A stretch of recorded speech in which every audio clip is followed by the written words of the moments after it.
Boss, thank you so much. Dalawang artist na kaibigan natin. Favorite ko, Jade Suwayan. Actually, boss, this is 55 Filipino artists. Di nga. Itong harap, makikita mo. Oh, so cover. Cover.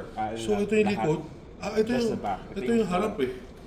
Ang ganda ng harap, Jade Suwayan. Ito yung Oh, likod sorry. Jade Suwayan. Yan. Grabe, ang ganda ng frame, ang bigat. And then Diba? yung isang version po is Oo. si Jappy Agoncillo naman. Oo. And then you can see all the cards po, mga iba yan. Andyan si Pero- Kapitan. Pero boss, ang ano lang, ang iba lang yung card cover. Yes, O iba rin yung iba-ibang klase rin to. Hindi. Iba-iba sa So loob ng- magkaparehas siya. Opo, iba-iba rin yung design. So iba-iba lang yung cover. Yes po. So that's a great idea. Yes. Iba-iba yung cover pero pare-parehas lahat sa loob. Gets ko. Yes, yes, Oo, yes. ganda yun. Parang So- may mga, parang sa Japan may mga magazine na iba-ibang cover pero yung loob parehas. Yes. Galing.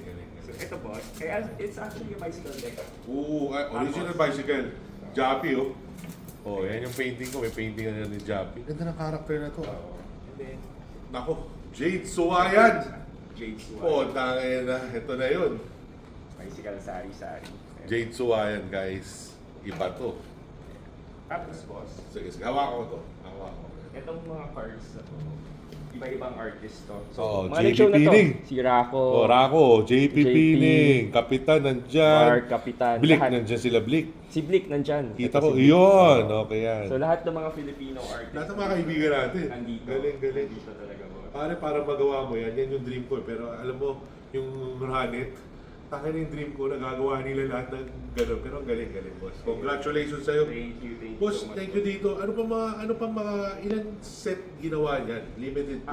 Yung limited to 2,500 per version. Oh, not Yung bad, bicycle not bad. deck. Tapos magkano pala isa? This is 1,450 Oh, per deck. pero collector siya. Buong mundo Yes. kinokollect yan. Yes, and then maraming 55 Filipino artists na yung nakalagay. Alam mo, boss, proud na proud ako sa Ranit sa inyo dahil wala lang, parang napakaganda lahat ng ginagawa niyo sa Pilipinas. Salamat. For the artists, for the culture, guys. Ranit, I love you 69,000 times a day, I love boss. you, boss. Thank you. Number one talaga, Ranit.